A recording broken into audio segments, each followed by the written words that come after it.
Who are the winners and losers in the world of pickup trucks? Andre, some will rise and some will fall. On this episode of TFL Talking Trucks podcast, we are looking back at 2022. Right. And looking forward to 2023. And we're not really talking about pickup trucks, about how they drive, but really looking at the industry, right? And seeing, according to our opinion, who are the winners and who are the losers. Exactamundo. Now, in many cases, automakers don't have a lot to offer. So we're going to find the positives and negatives based on a particular vehicle as well. So bear in mind that we're not here just to find something wrong with these automakers. In many cases, there are some glaring points that we've noticed based on our experience over the past year. And it could be based on the number of trucks they sell. Yes. It could be based on a feature or lack of feature. Mm-hmm. And also a lot of positive news as well. Indeed. And we have a lot of positive future news, but let's start off with the most positive thing ever. Yes, our supporters, you guys. Patreons. Yes, thank you for your support as always. We have 3 people who recently supported us at patreon.com/TFL car. Why is it TFL car? It's the only one we have. Yes, it's. I created that 9 years ago, and back then we barely had truck.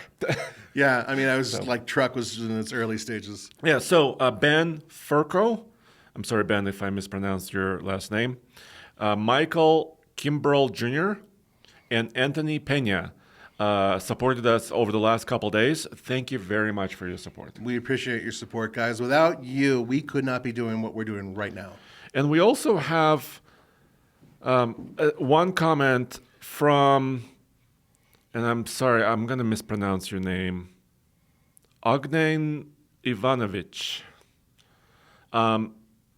Ognjen says that he's enjoying a lot of our videos. Thank you very much. Thank you. And he also says we should bring back the ORI score, the Off-Road Index score. I think that's a fantastic idea, and I think we're also going to update it. Yeah, so here's what I want to do. And this is just something internally to TFL Truck and TFL. Uh-huh. Every year we do competition for pickups. That's right. And also some cars as well. But I care about pickups, so I'm going to talk about trucks. Okay. So we call it the most recent iteration of that. We used to call it Gold Hitch Awards. And of course, part of it is the iGauntlet. Right. But it's also now encompassing the off-road space. So we're calling it TFL Top Truck Awards, basically. And this is huge. And off-road, we have a huge off-road category. There's a lot of off-road vehicles in it for this upcoming year. More and more every year. Yeah. We're focusing on pickups, but also some full-size SUVs. Right. So we're not doing side-by-sides and stuff like that. That's a whole different thing. Maybe or crossovers. No crossovers in this. No crossovers in this particular thing. Yeah. So thank you for your comment. And yes, ORI score was a numeric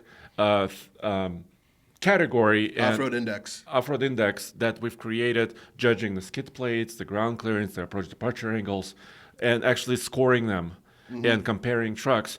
And some vehicles were doing really, really great. Like the Bronco just blows past that scale and gets like 100 points almost. Well, so does Wrangler. Yeah, but of course, some trucks don't. Right. So we'll continue using that.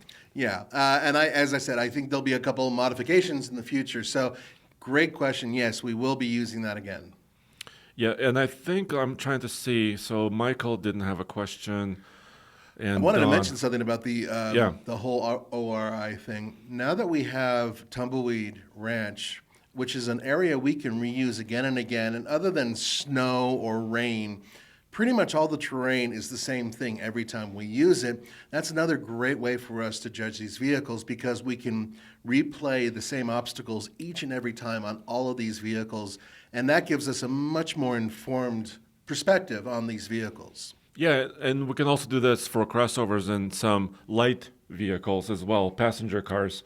For example, Andre's Pit is a little bit easier than our back course, basically. Yeah, and Nathan's Crack just gets greasy and nasty sometimes. Woo! That's an obstacle. That's an obstacle name. It is indeed. And I also wanted to point out that Russian vans that are in the shape of a bread loaf can get damaged on these courses as well. Yeah, so this is serious stuff. Recently we published the Buhanka off-road video, which I did bend part of the fender I feel body. really bad for you, but But you know what? I actually was kind of easy on it. I mean, it was not as hurtful to see that part bent because it's an older off-road tough vehicle. So I'm like, I bent it. Okay, so what? yeah. It's an off-road truck. It should be able to, take a small bend or take a small scratch and keep moving. I think that's the right attitude to have. I just also think it's a little bit on the funny side. But more importantly, that video is floating around. Is that on TFL Off-Road? Yeah, it is. Yeah, I do recommend seeing that, or go to alltfl.com to find it as well. So how about this? How about we go in alphabetical order, basically on manufacturers who are building and selling pickups in the United States, and just talk about winners and losers. Is the first one Chevrolet? It is, but before we get started, just one quick thing. We did a very similar type of thing over on TFL Talk for cars. So that list was done with Roman and I, and that you should be able to find right away. And I wanted you to know about that because there is some, and pardon the term, crossover from time to time that could occur. So what we decided to do is just feature pickup trucks, and we will be talking about some SUVs as well as honorable mentions, but we're not spotlighting those. I just wanted to throw that out there so they knew in advance. So you're talking about kind of a hybrid of a topic. No, that was a bad joke. I'm sorry. Terrible. Well, you did okay. Yeah. Well, you're talking about crossovers. I am talking about well, no, I'm not. That's the point. I'm not. I don't want to confuse you guys. We're not talking about crossovers. Not really. Okay. But we'll get to that point in a second. Okay. First of all, let's talk about Chevrolet. Chevrolet has the Silverado and the Colorado. Those are the two main trucks that we've had some experience with. And I got to tell you right now, just based on looks alone and what I'm seeing on paper, the Chevy Colorado has already blown my mind. Are you talking about the upcoming one? Yes. This one? Yeah, that one, exactly. That one is, and what a handsome devil that is right next to that thing. For those of you who aren't looking, it's a picture of me next to the truck. I love the design. I love the powertrain choices. Personally speaking, I still think that the base model WT version is really cool looking and still unique. What Chevrolet has done is they've taken what was kind of a murky area for them when they were comparing trucks against, let's say, the Ford Ranger. And now I think they've built something that could be a serious contender for being best in class. Now, I have not driven one. Nobody has driven the next generation Colorado yet. No. But I can say this. Previous generation Colorado was already outstanding, especially the ZR2 model.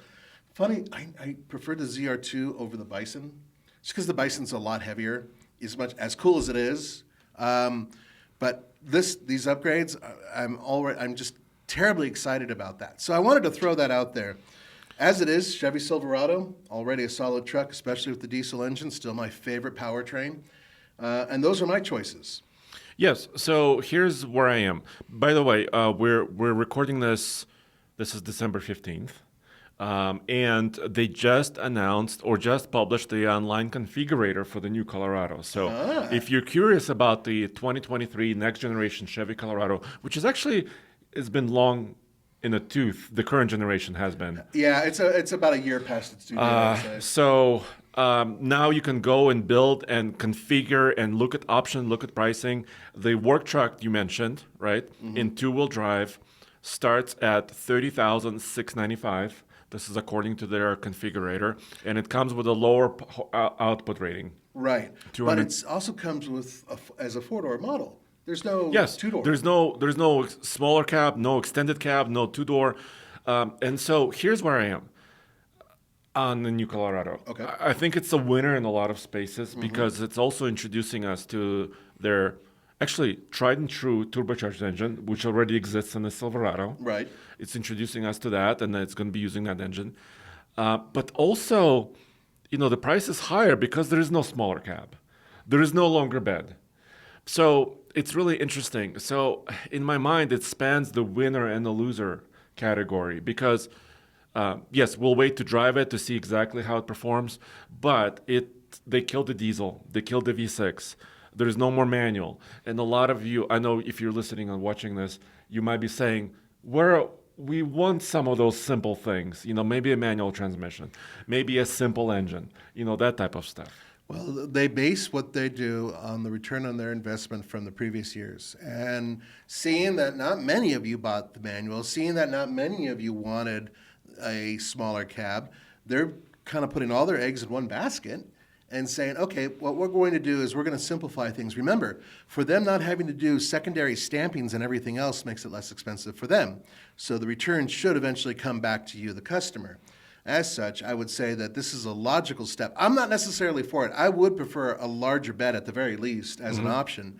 But, keep in mind, that means that they only have to deal with one frame. That means they only have to deal with one bed, one cab, one hood. All these things, it does make it a lot less expensive in the long run for Chevrolets. So that makes a ton of sense. So in my mind, the new Colorado is both a winner and a loser, and it will shift to a winning category if they can beat to the market the new Ranger and the new Tacoma, which I think they will. So if they do that... They'll beat the new Tacoma for sure. Yeah, if it comes out in early 2023 like they promise, I think it could be a winner because it has a first mover advantage in the new generation. I would agree with you. All right, Silverado. Can we mention Silverado just briefly? Yeah, as I already mentioned. So here's the Silverado. For 2023, they've just updated their diesel engine, the 3-liter LZ0 code Duramax turbo. They've updated their 2.7. Yep. We already talked about that engine. It's a 4-cylinder gas turbo. And I think those are winners. Because I'm agreeing with you. Are you agreeing? Yeah. Because nobody else, the F-150 discontinued their diesel. Yep. The Ram is about to discontinue their diesel. Correct. And I think they're winning because people like choice, and they're still offering diesel engines and more affordable turbocharged engines as well. And they still got the big honkin' 454. What? They got a big engine that's available in the ZR2. 454? Is that 454? No, that's a 390. What is that? Well, it's a 6.2 liter. What is that? Do you want me to convert it? No, that would be a 7 point. Yeah, sure, go ahead. What is that? It's not a 454. I'm thinking of the old SS. Anyway. I think you just went to the SS days. Yeah, I did. The what I'm referring to, sorry guys, is the chunky, powerful, absolutely mind-boggling powertrain that they have inside of the ZR2, which is the only one that's available. The mind-boggling part is why don't they have the diesel available? Because I believe the torque numbers are pretty damn close. Yeah, and so 6.2 liters, so 62 cubic centimeters, is the same as 378 cubic inches. Yeah, I think it's but people don't use cubic inches as much. Like Jeep 392, everybody knows that. Yeah, it's a 6.4 liter, right? Right. And the SRT vehicles, but I haven't heard many people use cubic. I'm glad we're not hanging on inches. this too much either in the conversation because. What do you say? How about we publish a poll? Not only did Nathan somehow have a mind slip all the way back to old Chevy SS days, but what do you guys think about using cubic inches versus liters? They converted to liters years and years ago. Most of us are just kind of we're there. But I did want to say that the Chevy Silverado ZR2 might be one of the finest trucks of this past year. I really like it. I know that the Raptor R and all these other things came out. I just think that it's such a logical truck for people who like to do the type of off-roading that I like to do, which isn't necessarily just flying over the desert at 100 miles per hour, but also going over some difficult obstacles and also having something that's not necessarily too wide. So I just wanted to throw that out there. Yeah, and should we just mention GMC along the same way? Oh, no, it's alphabetical order. It is alphabetical order. GMC is there, but you could just, I want to bring up the heavy duty just really quick. So let's touch on GMC because they're basically cousins, right? Yep, they're the same powertrains, pretty much, just dressed in different clothing outside and also inside. But the new heavy duties are coming out next year. They're calling them 2024s, both the Silverado HD and the Sierra HDs as well. But I saw them in person. But we obviously haven't driven them. So are they winners? So here's one winning part. Okay. The new gas V8, the 6.6 liter heavy duty engine. They're removing the old 6-speed automatic and they're adding the 10-speed Allison branded transmission. That should help efficiency. And also probably takeoff because the gearing is better. Yep. So I think that's a winner right there. Okay. Bam. Also, they upped their torque numbers and horsepower numbers on their Duramax diesels for the big V8s. Bam, another winner. Yes. But are they class leading in a lot of those numbers? No. So I would put it as a winner, though. I mean, plus they want to be early to the market, which I really appreciate that as well. Oh, yeah. Well, hopefully we will be testing either the GMC or the Chevrolet version of this truck in the near future with the Ike Gauntlet. Yeah, well, this is part of our top truck awards and competition at TFL, and you can bet I'm already talking to GM about this. All right. So with that said, let's move on to Ford. Okay. A lot to be offered with Ford, and I can immediately pick the loser, and then the winner you may not agree with, but that doesn't matter to me. Do you want to start with the loser? Let's start loser. Ford Ranger. What? Should have been refreshed, hasn't been. Okay. It's too late, too long. Too many people have been waiting. Sales have dropped through the floor. And the reason why they've dropped through the floor, part of the reason, is because of the winner, Ford Maverick. Yeah, so I second this. So what I'm looking at right now in front of us, and you may see this on the screen as well, is that the Ranger sales in November decreased 68.9%. And they decreased year to date as well by a considerable margin. They sold 52,000 trucks this year. There could be many reasons for this. Obviously, Ford may not tell us, it's their business, right? So Right. it may be a choice. Maybe they want to build more Broncos. Maybe they that I hear is part of it. Maybe there are other decisions that have to do with this. But the bottom line is they're losing sales. They're losing market share. Tacoma is still growing, and others like the new Colorado is coming. Yes, So, and the Frontier is coming on pretty strong. yeah, too. and the Frontier, we don't have the latest numbers on the sales on the Frontier, but we'll mention Frontier in a bit. Yeah. So I would agree with you. The Ranger is a loser in several different ways, and I cannot wait until the next gen.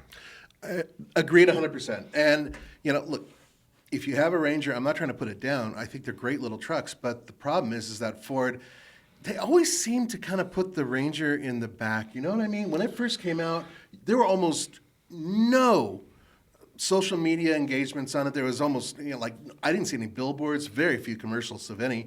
They just didn't seem to promote it. And it's almost like it was an unwanted bastard child or something like that. And to a lot of insiders, that is exactly the case because they didn't want it to cannibalize some of the F-Series sales, which it may have. Then the Maverick comes out. And the Maverick is, in many ways, the car or the truck of today. And yes, I said car or truck because some of you guys don't really consider it a truck, fine. It is an extraordinary vehicle with a great range of choices that has just recently grown, and we actually get a chance to sample that in the very, very near future. But, think about it.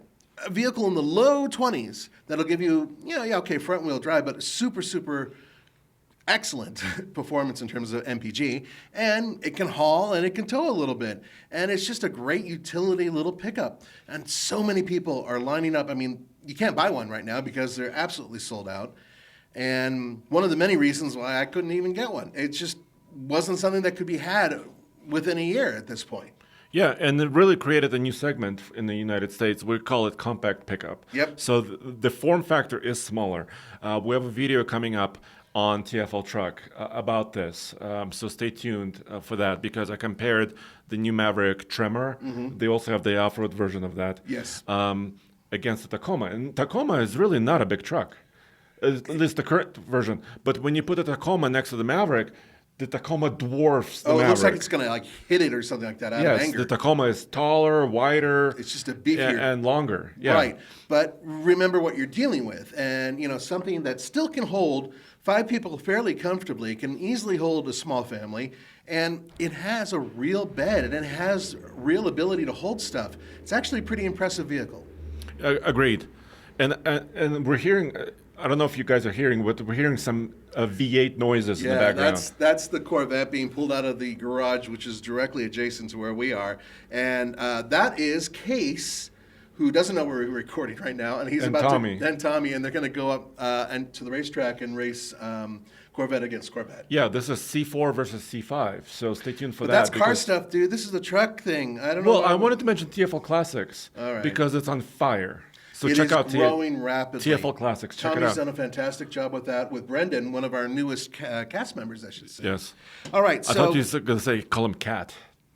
I should have. Okay. A cool cat. He's a cool cat. He's a pretty cool cat. He buys old, used, junky cars often. Can I mention one more thing about the Maverick? Please do. Really quick. So it's super successful. Obviously, it's selling in great numbers. Yep. It's now almost, I think it's outselling the Ranger already. Oh, it's getting there. I mean, for overall annual numbers, which is incredible. But you have to be mindful, right? When you get inside the Maverick, some of the materials are kind of hard plastics. So don't expect this, luxurious, plush interior because it's a budget-minded vehicle. Exactly. Well, the Ranger is nicer. Obviously, the F-150 is nicer if you get like mid trims. If you compare all three of them. Yeah. This is a vehicle built for people who are on a budget, but at the same time, even though it is built to a price, I think is the way to put it, it's very logical. The interior design. The stuff they did, at first it looks like, they're trying to be artistic. No, everything there makes sense. It's actually pretty impressive. I would say my only issue with the interior, other than seat comfort, and that's just me, Andre, you're comfortable in it. I am. Is the infotainment system. Very small screen. It has a peculiar angle to it that some say is good for defeating glare, but it's hard for me to see. So that's really my only major issue with the interior. Great little vehicle. Yeah. So, as long as you go in, if you want a Maverick, as long as you understand that it's budget-minded, which a lot of people prefer. Yeah. The top-of-the-line Lariat Tremor that we have is about $38,000. But if you remove some of the options from that, including the Tremor package, you're with the turbocharged engine and all-wheel drive, you're near 33, 34 grand. I would say 34 is a fair place to be, and which is a lot of vehicle, actually. It's a lot of vehicle for the money. Just a hair out of my little bracket for what I was buying, by the way. But still, a hell of a bargain if you look at what else is out there and what you can afford. Yes. So should we move on to F-Series? Yeah, let's talk about the F-Series real quick. Yep. Well, there is one, of course, huge news in this world. The Raptor R is, made its debut. We had a first drive. They're not quite reaching customers yet. I know my buddy Thomas, who lives in Denver, is one of the earliest order holders on the Raptor R. And I think, Thomas, maybe let me know in the comments below if you have already received yours. But there was some sort of a hold. Maybe component shortage or something else happening. That wouldn't surprise me at all. But it's one heck of a vehicle, dude. I remember you coming back from the event and it was as if you sucked down 4 Red Bulls or something like that. You were just like, zzz. And one of the reasons I think why is that we're not talking about a vehicle that is really any faster than TRX. I think they're close to being on par. Fair enough, right? Yeah. But by comparison, it's a lot lighter, so it's a bit of a dancer. And what I used to call kind of the rally car of the two is now this souped-up beast-like rally car that drank a lot of steroids or like injected something. Exactly. Yeah. But there are a lot of issues with it. One of the reasons I did not put it on this list is because its price is absolutely, extraordinary. It's incredibly expensive. Well, let's talk about the F-150 in general, right? Because we're talking about winners and losers here, right?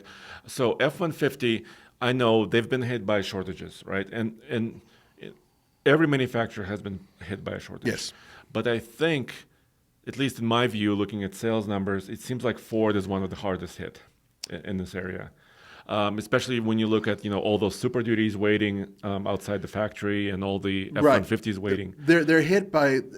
They're not. It's not for a lack of people buying them. It's for a lack of people being able to get them. So that's where their issue is right now, and it's just it's a part shortage. And the other thing is there's still a lot of choice. They offer the V8 still, of course. They have several EcoBoost engine options. They have a hybrid. They have the new, the truck I have, right? Yeah. Or had, actually. Is it gone? Well, when you're listening to this on Friday, the auction ended yesterday. Ah. So TFL Bids, by the way, is growing. TFLbids.com. Check it out because we have some affordable vehicles. There's going to be a Dakota on sale there as well. So check it out. It's a really, really, really clean Dakota. I couldn't believe how clean this Dakota. I think it's 2001. Yeah, but I mean, it looks like it came out of the showroom. I mean, like within a month ago or so. It's remarkable. And here, if you want to sell your pickup truck or an SUV or something else, please check out TFLbids.com. One of the strengths of that auction site, which belongs to TFL, is speed. Yep. Fast. It's in the name. We can list it just within a few days. You'll be up there. You'll be getting bids right there. Indeed. So don't forget, and you can find it also, I believe it's connected to all TFL, right? Yes, alltfl.com. There you go. So I just wanted to say that in technology and choice, F-150 is a winner in my mind. You know, they have lots of choices, more than anybody else. Yeah. You know, the hybrid is very strong. I was thinking about this because the Toyota Tundra also has a hybrid. Right. But the Tundra hybrid is almost, in my mind, too performance-minded. They focused a lot on torque and power and almost not as much on efficiency. And I wish they did. I would agree. And we will get to the Tundra eventually. The other thing is that the utility of the hybrid in the Ford Series I can't speak today. In the Ford F-Series is amazing. The fact that you can actually go and power a campsite or a work site using that vehicle as a generator, it's just a fantastic idea. And the fact that Toyota didn't do that, I think, was a completely missed opportunity. I'm not saying it was easy, but look, they both have batteries, right? And so perhaps they could have found a way to make it happen for Toyota. And I really do think that they blew it, and they should have done it. So your truck, former truck, I should say, was one of the most utilitarian vehicles you can buy, period. I'm sad it's gone. Yeah, Seriously. I am too, actually. So a lot of you asked me on email and messages and comments why I'm selling. And really, I want to experience more vehicle ownership. And it sounds like self-centered, and it sounds, kind of weird to say. I would say if you weren't working at one of the most popular truck channels on YouTube and a pretty damn huge following on our websites, yeah, okay, it would sound a little self-centered. But you are, and you are the one who runs it. Well, thank you. But the bottom line is that we do need new blood, and so Andre's willing to take that chance and get something completely different. I'm not going to give you any hints. But it's not a done deal yet. That's why I'm not talking about the next vehicle. I totally get you. A lot of people said it's the Buhanka. Well, yeah. Well, I already have it. He already has it. Yeah. So. But the point is that whenever we, you notice this, even with trucks we loved like the TRX, we adored it. Still had to move on. We still had to get something else. And regrettably, or for some people, awesomely, we got the GMC Hummer as a trade, sort of. And well, the Hummer didn't really. We should talk about the Hummer next, actually. Okay. Because it is a GMC, but we kind of skipped it. Yeah, and but it's not really a truck. But I guess. All right, let's finish up with F-Series really quick. Yeah. I think it's a winner in many sections. The sales are down, but because of really supply. Not because the truck is actually not selling. I agree with you, but I still think that the Maverick is an even bigger winner, considering what they've done with it over the course of a year. The new Super Duty is coming. Yes. We need to mention that really quick before we move on. We haven't driven it, obviously, but I was really skeptical. They said it was all new before I went to the event, and I poked and prodded really carefully because I wanted to know everything that they changed. And after leaving and seeing the truck, they changed almost everything other than the frame, really. The numbers are nuts. Yes, up to 40,000 pounds of towing, 8,000 pounds of payload. Insane. And they went to great lengths. Let's not talk about the extremes, right? Maybe two people will tow 40,000 with this truck. But most people will tow 30, yes. I would say, because if you're buying a dually, you maybe it's your business, right? You're carrying construction equipment. Maybe you're carrying vehicles as a hot shotter. Or right? Livestock, you need, or carrying hay. Like we met one of the owners of Ram trucks who uses his trucks to haul hay, right. and every pound matters. Yes. So, and it has a new face. I'm not sold on the styling. I like the styling better on the dually than I do on the single. You know what I mean? Yeah, on a single vertical. Go back down. Go to the dually. Oh, you like the wide shoulders. I like the wide shoulders. I like the way they did the flat front end. All of that. It really does look like a proper update. So, yeah, and they changed the interior, they changed the technology, towing. They did change how the hitches mount to the frame, so they touched some of those points. Yep. And they upped the engines.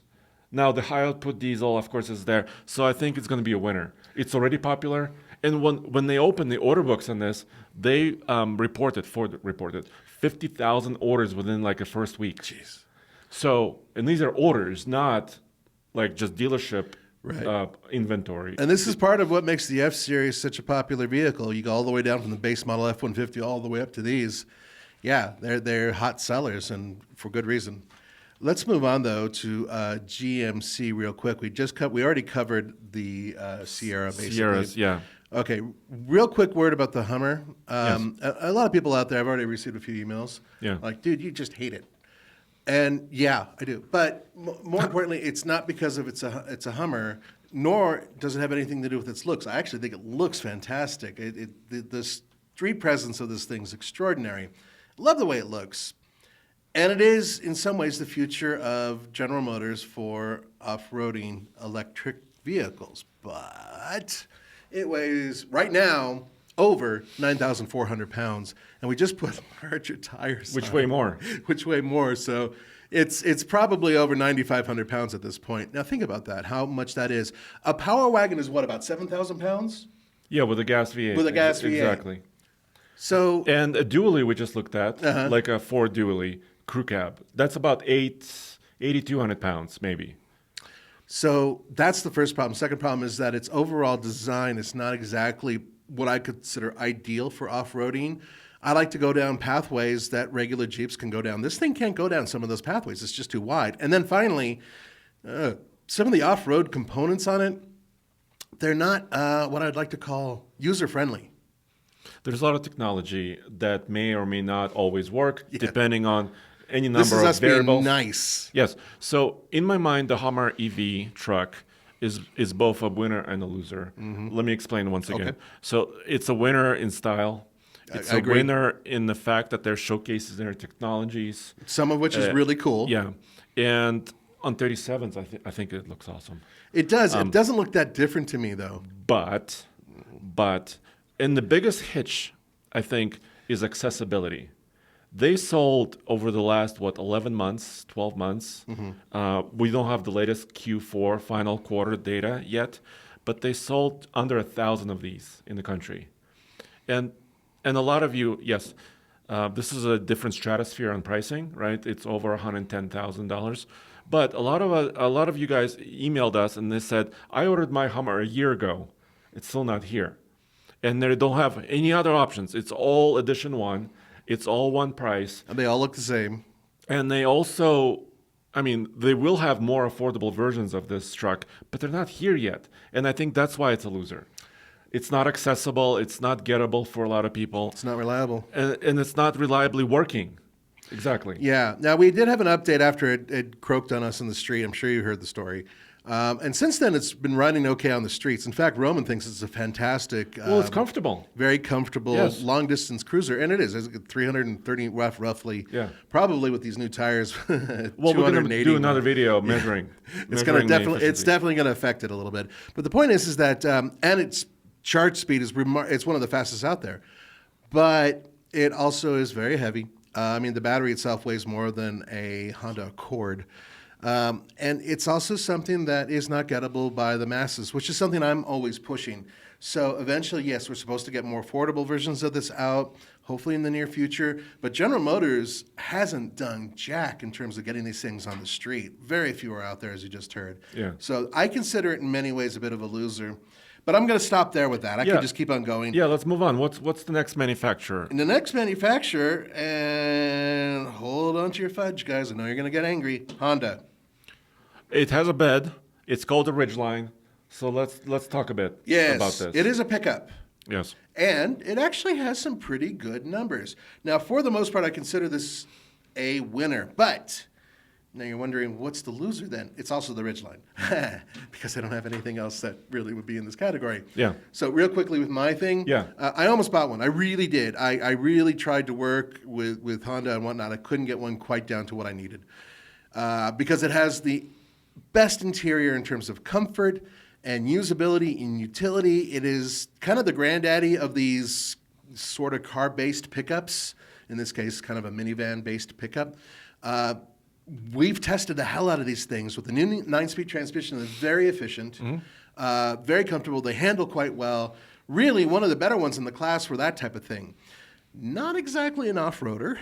But it doesn't pretend to be. It doesn't pretend. It really, even though they did put those tires on the. The HPD version, but they never said, "Hey, take the Rubicon Trail now." No, they didn't say that, but they said, go to the desert. Tow your motorcycles to the desert. Exactly. Tows 5,000 pounds. Yeah. And we maxed it out. It did just fine. We have. Bed holds quite a bit. Not only its overall size, but it's also capability. It's right up there with a lot of other mid-sized trucks. Mm-hmm. So there's a lot of positive, but once again, can't go off-road. I actually, even though the 9-speed is a fantastic transmission, I really would prefer a different type of layout for if it actually had a proper gear shift, thing like that. It has buttons. Buttons. I don't like buttons. And also, I think that this is a personal thing. I think it's just a little pricey. If they could bring it down just a small percentage, they could make it more competitive with the Maverick and the Santa Cruz, which I know are in a different class technically, but it would be great if their base model could be right up there with some of the higher end models that the other two produce. So that way you would have, a more competitive vehicle. But I still think it's great. Oh, one other issue with it. Yeah. Even though it already had just a very recent refresh, it already looks a little dated. Yeah. You know what I mean? But I agree with your points, but in my mind, when I look at the Ridgeline, it's just a winner. I know because it is not marketed as an ultimate off-roader. No, which is not. And you're right. It's not marketed as the ultimate tower, which is really not. It's not. But it fits the need that it has. I agree, which is why I almost bought one. Yeah, it's comfortable. It's nice. I think they could update it. Really good reliability numbers too. Yeah, and good sales. And I think what Honda has done, they had kind of a hiccup last month with... They dropped quite a bit. They dropped a little bit. Maybe it was production-related issues. I would imagine that's probably the case because I actually talked directly to Honda and they said they were having problems. Maybe component shortages once again. But they sold almost 40,000 Ridgelines this year, not counting December. Mm-hmm. So... that's better than last year. Mm-hmm. They're still improving sales. As long as they can build more, I think they'll sell every one of them easily. So, and it's just a good buy. Once again, I would have owned one. It was just slightly above what I wanted to pay for. So, nonetheless, really good truck all in all. Minor gripes and about it. And the suspension is amazing. I mean, it drives like a pilot. It drives like a pilot, but it still has enough play and enough suspension travel to where you could do light off-roading, and it works quite well. The VTM4? Yes, that's what they call it. Is one of the better all-wheel drive systems out there. We both agree on that. Yeah, if they jacked it up 4 inches and put 37s on it, that all-wheel drive system will go anywhere. Yeah, it probably could, especially if they could make some sort of electric locker in the back, like a real one. Honda, are you listening? Yeah. Well, of course they are. They hear this all the time. Trail Sport. They just announced Pilot Trail Sport, and they have Passport Trail Sport, and they're probably going to be trail sporting the hell out of everything else. So and I'm looking forward to that.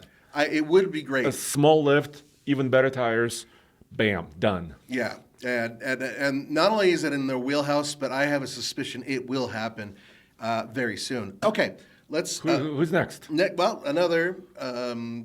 It's your personal preference. It is, and that's Hyundai. Once again, only one vehicle that can be on this list because it has a bed, and that would be, of course, the Santa Cruz.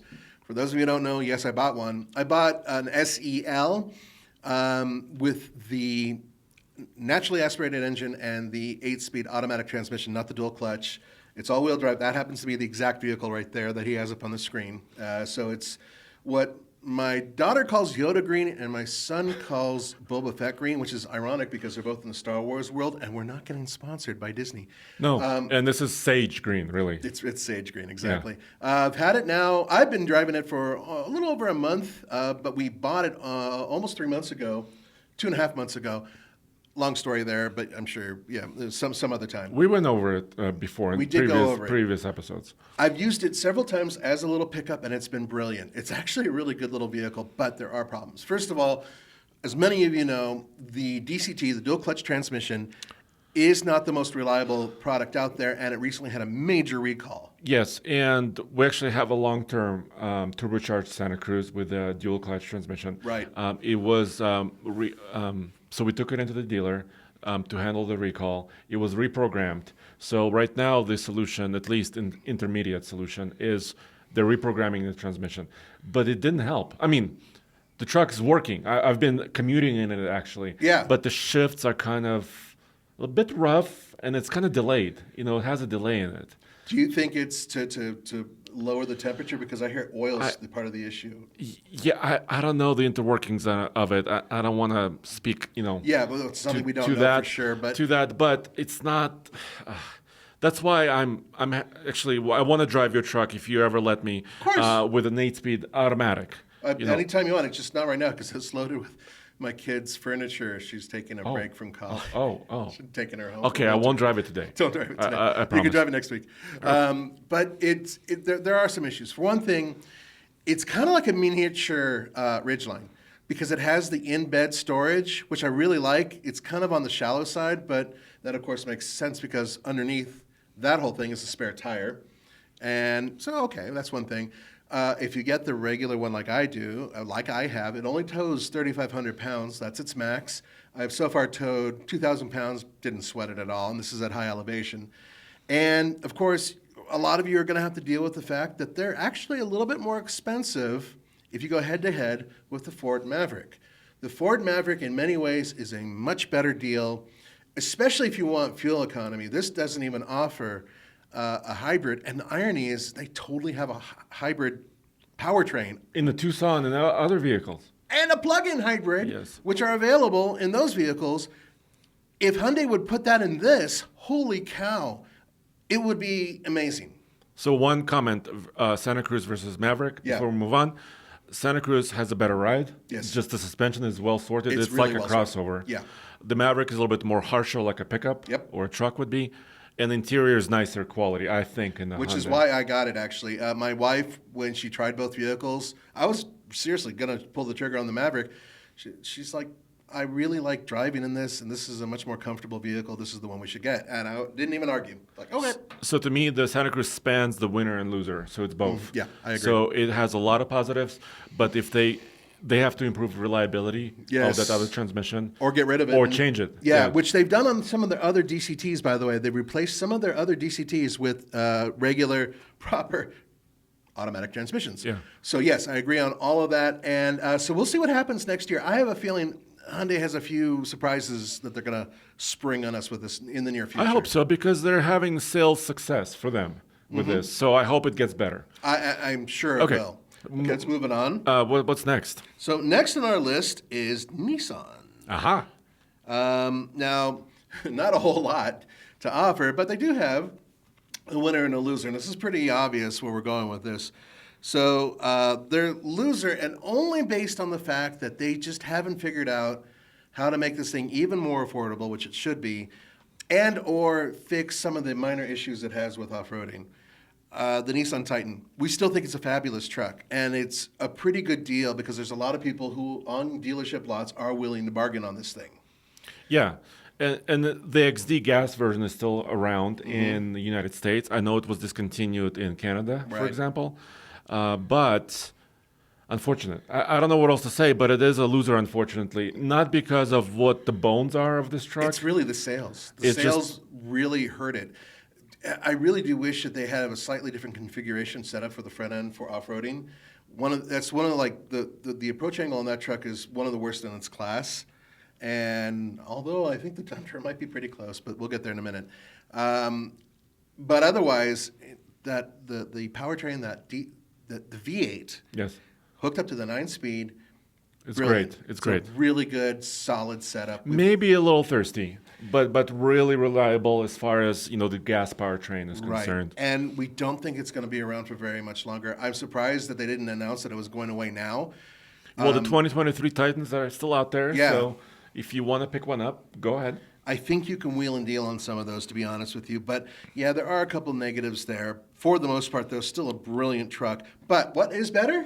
Frontier. By all means. Yes. What a winner. They knocked it out of the park. Really, there were very few things they could have done to make it any better than it was, considering what they had to work with. We know that Nissan, in some cases, they're on a bit of a shoe... Oh, that's the one with the V8. Well, it's not for sale, but I wanted to show it. That's a good one. I got to see this up close. So anyway, the Frontier, it's an odd duck, really, because its underpinnings really were updated in some cases years ago, but for the most part, the powertrain is about 2 years old now. Yeah, so they did. So it is reliable. Well, I haven't heard major problems. I haven't heard of any major recalls. They did have a recall in the 9-speed. Okay. Yeah, but it's been fixed. Yeah. Whatever the issue was, I think it was software. So overall, fairly reliable truck. Not perfect. No truck is perfect, probably. No. But sales are big. And I think if they can build more Frontiers, they could sell them. I'm a tiny bit bummed. It's a winner in my mind, but I'm a little bit bummed that with the new transmission and the new engine, the price went up. Remember, it was the most affordable. It was, but that truck. was if you got the 4-cylinder with the little king cab, with the manual transmission. Yes. Yeah, and I agree. Those things went away. Yeah. I mean, the king cab is still there. Yeah. But the little engine and the manual went away. That's right. And it is kind of a bummer. I know a lot of you guys want manual transmissions in these trucks. I agree with you. I think that they would be a great option. Only 2 trucks are still being built that have manual options now. But I will say this. You get, for the price, a 3.8-liter V6, which is their new one, and it is a strong powertrain. It's one of the beefier ones in its class right now. Mm-hmm. And it has the 9-speed automatic transmission, basically the same one that's in the Titan. Very strong transmission currently. A lot of people, once they've done the update, haven't heard any additional issues. Off-road, it's pretty damn good. Yeah, it's not perfect, but it lends itself to so much awesomeness. You know what I mean? You could take the Nismo components and add in and just make it a much more competent truck. The one we have in these pictures was from SEMA, not the ones that he has up right now, because he's looking at a Datsun EV pickup, which has nothing to do with what we're talking about. Wait. No, your mind wandered. This one, though, in the pictures, has the Titan V8. Yes. Which and a Titan axle. And a Titan axle. Titan swapped. Awesome. I'm gonna be honest with you.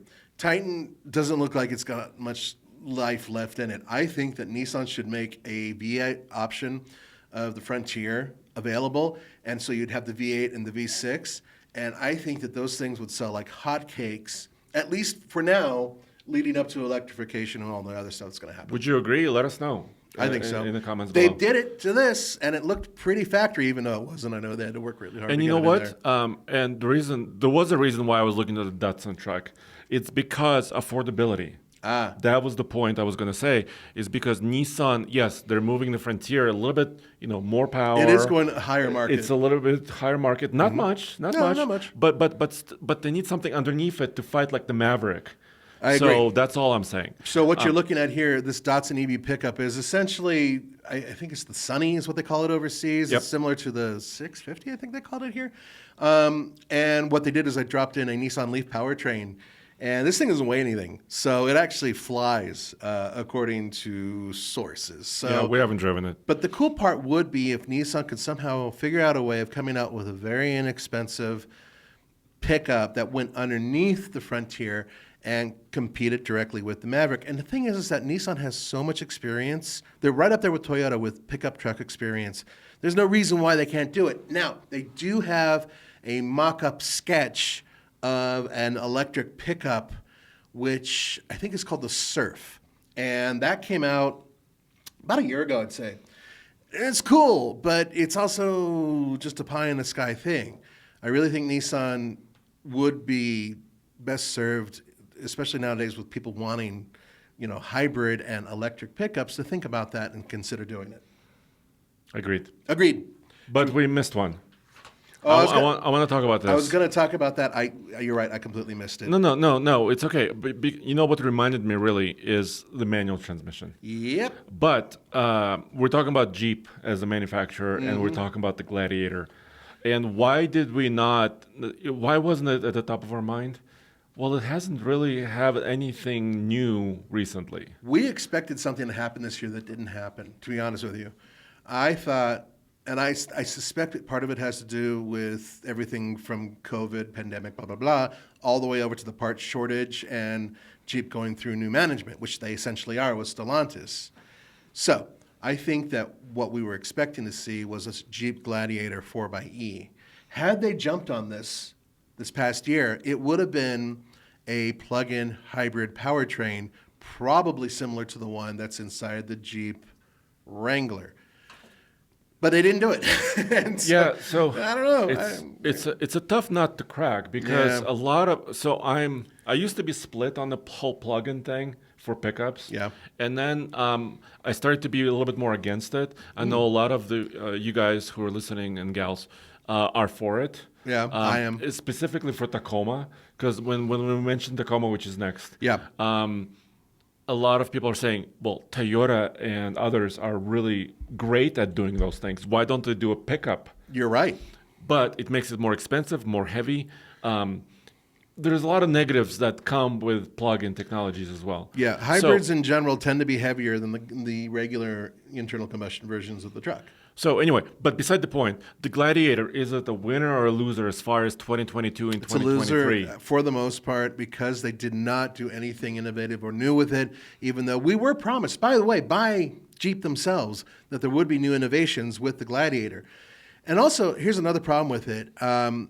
Brilliant off-road truck potential, but expensive truck. Now, the good news is... Really expensive. Can be. It can be $60,000 plus, easily.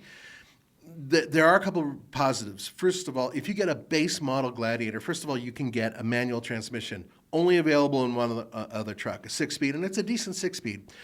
You can also get it standard. Actually, you do get it with 4-wheel drive and a crew cab. That's standard bed too. There's no other beds or... And it's a convertible. And it is a convertible. Yes. You can remove the top, which no other truck can do. And I know a lot of people take advantage of that. I have a ton of friends who own them.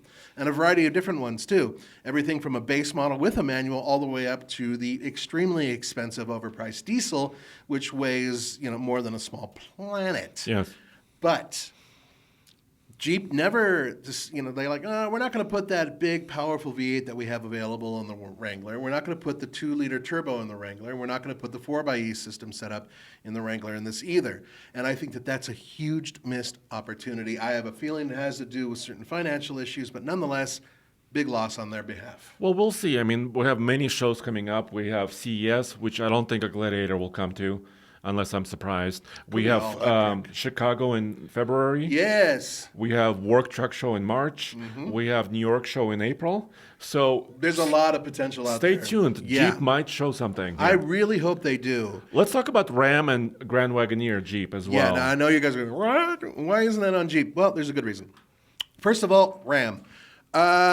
I haven't seen anything new come from them this year, but we obviously know it's coming very soon, and that is the Ram Revolution, which is essentially their all-electric or potentially hybrid-powered electric vehicle. Or at least range extended. Range extended. Yeah, we're just not 100% sure because they haven't announced, but they will at CES next month, and that's where he's going. Yes, actually, Roman and I, we're a team at CES this year. I have never been to CES. Roman has. Mm-hmm. And I'm fairly, excited by this. Well, the geek in you, which is huge, is excited. Is going to be excited. And but Roman likes also crowded. Yeah, I know, but Roman likes going to Vegas for other reasons. So the point is that you guys are going to have an awesome time because this is going to be a big, big story. And so stay tuned. This is less than a month from now. From the time you hear this broadcast, it's going to be 3 weeks. Yeah. So, yeah. That's pretty good stuff, and these guys are going to cover the hell out of it. I'm kind of envious, but whatever. So they did update the Grand Wagoneer this year. They did the L version, which is long, which is absurdly long. Right. It's basically dwarfs the Suburban at this point. It is big. Dwarfs. It's just it's slightly longer than the Suburban. But I'm never was in love with the styling of the Grand Wagoneer from the side. It looks a little bit too upright, a little bit too tall. I just always feel like the wheel wells look too small, and it just looks kind of spindly. Yeah, so but that's beside the point. They also gave it a Hurricane engine, which is a 3-liter twin turbo Straight six. gas engine, straight six, which is amazing. Yes, and we're going to see this in a lot of other Stellantis vehicles in the very near I hope future. so, but I've asked them about Ram. I said, is the new Hurricane coming to the Ram? And they said no comment. Well, of course I'm going to say no comment. Well, because they're either is it not coming to the Ram, or they're not ready to announce it. And I think it's the latter, probably. I would imagine it's the latter. And also on top of that, now we know this architecture is built to hook up to a hybrid system, A, and hopefully a better one than their previous hybrid system in trucks. And B, I'm hearing word that they'll also have a 4-cylinder version of this powertrain. Essentially, they lobbed off 2 cylinders, and it's going to be a stupid, powerful 4-cylinder. This is what I'm hearing. But they also have their regular 2-liter 4-cylinder engine, which they have inside of Wranglers, and certain all their 4xEs use the same engine as well. Now, why did we mention the the Wagoneer? God, my day. Yeah. And the Grand Wagoneer when we were talking about Ram? Well, it's based on a Ram platform. Yeah, they share a lot of the same frame. The Grand Wagoneer and the Wagoneer SUVs are riding on an independent rear suspension. Right. And of course, the trucks, the Ram 1500s, are riding on a solid rear axle. Makes sense. But the rumor is, and we've seen some prototypes of the new Revolution electric Ram that has an independent rear suspension, which means maybe they're taking some learnings that they learned at the Grand Wagoneer level and applying them to the electric truck. I would imagine that is part of the case. And then on top of that, look at the competition. We know for a fact that the Lightning has 4-wheel independent suspension. Yeah. And I do believe that the Chevy Silverado EV will have independent rear suspension yes, too, and right? the Hummer EV has independent rear suspension. Mm-hmm. And so does and so is Rivian, really. Yeah, and if we ever see a Cybertruck, maybe that'll have independent rear suspension as well. So, yes. So is it a winner or a loser? Gosh, I don't think the Wagoneer is a total winner. Its sales are okay, but I've heard from some dealership friends who are selling them that they're not like selling like wildfire. Yeah, I heard that they're not on fire. It's not on fire, so it's kind of in the middle. The Ram trucks, they're good trucks. I mean, there's nothing wrong with the Hemi. Nothing wrong with the Hemi at all. Completely. I'm glad the Hemi is still there. But I'm glad it's there because it's reliable. Yes, it is. So it's kind of spanning the center area. It is. I do have a final comment about the Grand Wagoneer and also the Grand Cherokee. I know it's not a truck because it's unibody, but I think that the messaging is really muddled. When you look at all of these, the Wagoneer, the Grand Wagoneer, and then the Grand Cherokee and the Grand Cherokee L and all it's too confusing. They added way too much to this stew. And I think that there are too many ingredients, and I think it's confusing for the consumer. And their messaging's all muddled because they don't want you calling the Wagoneer and Grand Wagoneer a Jeep. They're Jeeps. They're being sold by Jeep. Yeah, they're in Jeep dealerships. But the marketing's like, oh no, it's not a Jeep. It's a Wagoneer. No, it's not Jeep. Okay, so let's move on. That's easy to harp on. So on this list, we would be remiss not to mention Rivian. They do have a pickup with a bed. And I think it's kind of brilliant. It's not perfect, not by any means. Neither is the company. And you can read a lot about that. But it's a hell of a first effort. If you think about where Tesla was the first time they tried a vehicle, it was kind of crap.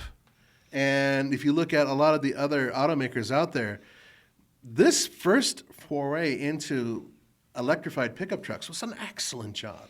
And it's a new company, like you said. We say, oh, do this, do that. It's easy. It's not easy to start a company of this scale because you have to have factories, you have to have distribution centers, service centers, technology. You have to comply with all the regulations around the world, not just one country. In the United States, it's particularly hard. It's one of the hardest in the world to get these vehicles certified. Yeah. So kudos to Rivian. We drove the SUV version of it. I haven't driven that, but I did drive the pickup, and I thought it was outstanding. Yeah, not perfect. Not perfect. I mean, old vehicles have quirks and some recalls, and of course the Rivian also has had some recalls. Right. But it's a really good vehicle. I wish they sold more. They are on target, I believe, to sell 25,000 of these this year. Okay. Which is kind of lower from their original expectations, but nonetheless, it's better than the Hummer that sold under 1,000. Yeah, and these things have been around long enough now to where we have friends of TFL who've driven these things around, towed with them for very long distances, and we're getting a lot of feedback based on that, and a lot of it's very positive. So. I would call it the winner, actually. I would say it's with a caveat: produce more. That's the biggest thing. Produce more. Prove to us that you can manufacture them in scale. Yeah, and then the R1S. Well, I mean, it's how do I put it? It's a fancy. You know what it looks like? It looks like a Grand Wagoneer in some ways, but better. I think it's better looking. Slightly better proportion, probably. Yes, exactly. Yeah. The proportions are better. That's exactly it. So I think it's at least visually. And another way they can improve, and I just saw RJ Scaringe's Instagram post. He's the CEO of Rivian. They're testing their dual motor setups, because these current trucks are 4 motor setups, right. And dual motors will still have one motor in the front, one in the rear, but it's going to be more affordable and less power, which is, I think, all of us are looking for. We can't spend $90,000 on a truck. That's the problem. I mean, really, they start at what, about 70? Yeah, but realistically, they're up there. There are a lot of people out there who would much rather a truck be, I don't know, competitive with a regular gas-powered truck. So this dual motor option, which still sounds like it's going to be pretty powerful, will give you guys hopefully a lot more truck for a lot less money, or maybe the other way around. It's hard to think about what they would actually do, but honestly, we don't know what they're going to charge for it, so we'll have to wait and see. Yes, there are a lot of other truck manufacturers out there, but right now, until I see a product that we can drive, as far as I'm concerned, they're vaporware. Lordstown is one of them. They announced beginning of production and sale, but we haven't seen it. We haven't tested one. We requested one a long time ago. There's no answer. So until we actually can put our hands on a production truck, we're not going to discuss it further. That's it. But what we will discuss is Toyota. Yes. We had a lot of experience recently with Toyota. We've had the Sequoia, we had Tacoma, we have the Tundra experience. Right. Many, many thousands of miles. Where should we start? Tundra? Yeah, if you want to start with losers. Tundra. So, ouch. So it's been on sale for about a year. Really. The sales of the Tundra are finally up to the this generation switch levels. Right. So they used to sell about 10,000 a month. Now they're back at that point. And can they grow past that point? Maybe slightly, right? But I don't see them taking over Ram or Chevy or Ford. No. They built the truck with a really good powertrain. I want to get that right out there. I think that the powertrains are brilliant, and there are two. There's the hybrid and there's the regular twin turbocharged V6. Hell of a move, a bold move to make. Very athletic vehicle in that respect. Not exactly something I'd want to take off-road, but it can tow very well. And some of the tech inside of it's quite good, and some of it isn't. So here's what I've been thinking about this really, really hard recently. And I think what Toyota did was they've built a better Tundra for Toyota fans and enthusiasts. Yes. And I think, it's usually a good idea to play to your audience, right? If you have an audience like Toyota, there's no question they're one of the biggest manufacturers in the world. Right. Play to your audience. But did they do enough to really lead a class in any category and take away from Ram, and take away from Chevy, and take away from some others? Nothing's class leading nothing of note is really class leading in terms of this new truck. Now, I know that a lot of you are like, but it's going to be a Toyota, it's going to be reliable. You might be right, and I hope so, because that would really, the whole mythos of Toyota, it's right there. Now, what some of you may not see is that there's the Toyota Trailhunter concept that we saw at SEMA that Andre did a whole story on, and that should have come out the day the Tundra came out. They should have led with this. They should have led with this and really? Just said, this is it. This is the best we've got, and then everything else is sub-vehicle, because it has a few things that it desperately needs to be a little bit more off-road worthy. A little bit more payload, they're promising. Better suspension lift. Steel bumpers, front and rear. Are those tow hooks that might be incorporated in the Yes. Front? A winch, ability to put a winch in there. I know that sounds like I'm nitpicking, and I've said it many times, but the fact is that they're the only truck maker out there that don't have that, and it's an issue. A lot of us agree. So Tacoma. Tacoma. Let's move on to Tacoma. Tacoma is wildly successful in sales. To a point where I'm struggling to explain, because they have their customer and they're selling every truck they build. Yeah, I know a lot of Tacoma guys who owned a 2015 are buying the brand new one, or that type of thing. They're just sticking with it. And rightfully so in some cases, because it's still known to be a bulletproof truck. They're very handsome. They're extremely capable off-road. They're really just a good all-around truck, but they really don't do anything, honestly, anything that's better than any truck they compete against. And by next year, they're going to be way behind the eight ball when it comes to overall performance and capability when it comes to these new trucks that are coming out. Yeah, that we mentioned already. That's right. I think the Tacoma, like you said, solid truck all the way around, but the powertrain, especially at high elevations here in Colorado, is something to be, it could be smoother, it could be more powerful. The 3.5 liter sometimes can't find its right gear at higher elevations, and that's not great because it's an adventure truck. It is. So there is a lot of caveats. I don't fit very well inside of it. Neither do I. Yeah. So it's still a success. For me, it spans the winner and loser. It's in somewhere in between. Well, it's a success based on the fact that it's a success. Well, that's what makes it good. It dwarfs every other truck in sales in its segment. Yeah. It's maybe 2-1 or more. But it could be better. It could be a lot better. Toyota knows this, and we've been doing several stories, especially recently, on what's coming next. And the next Tacoma is going to be a very different beast, we think. Yeah, and we have some unofficial information. The next Tacoma will have only turbocharged power. It will have a hybrid. Yep. So they are changing it. And I think they're using the philosophy from the Tundra, except I hope they hit some of those high points that we talked about. Or maybe Trail Hunter should be the first Tacoma they show. It would be great, wouldn't it? Yeah. So we do expect an all-new Tacoma to come possibly 2024. Yeah, and we expect it to be unveiled in 2023. Yes. So that's our hope. That's our hope. I wanted to mention one more Toyota, though, because it gets a lot of love and hate, and I think it deserves both. And I also think it's a hell of an effort. My favorite new Toyota truck is the Sequoia. It's not perfect, not at all, but nor am I. I know, it's hard to believe. The Toyota Sequoia is an excellent execution on a conundrum that they had, whether or not to discontinue the Sequoia as it was because the sales were poor and it was expensive to build, and it just essentially had some problems. And they were able to continue building the Sequoia by simply saying, okay, we're going to take a Tundra, shorten it, and put a family cab on top of it, and boom, we got a Sequoia. And that's exactly what they did. But here's the cool part. Yeah. You get standard, a twin turbocharged V6, 10-speed automatic transmission, and a hybrid powertrain to boot. And that's standard. Every single Sequoia has that, and I think that's a brilliant move. So that, in my mind, right there is the winner. Also, personally speaking, I think it's way better looking than its brother, the Tundra. So that's my personal opinion. Yeah, the front end, I agree with you. The Sequoia is... It almost like the Tundra should take the Sequoia face and just run away with it. But the proportions, everything works, especially on the TRD model that we had recently. I thought it was just a brilliant-looking vehicle. Yes, the interior is not as comfortable as some of the competitors or as roomy. As a matter of fact, we found out that the square footage for cargo is actually less than the old 4Runner. Kid you not. We have a video on comparing the two. Yeah, so... it spans both categories, winner and loser, the Sequoia. There's a lot of great stuff.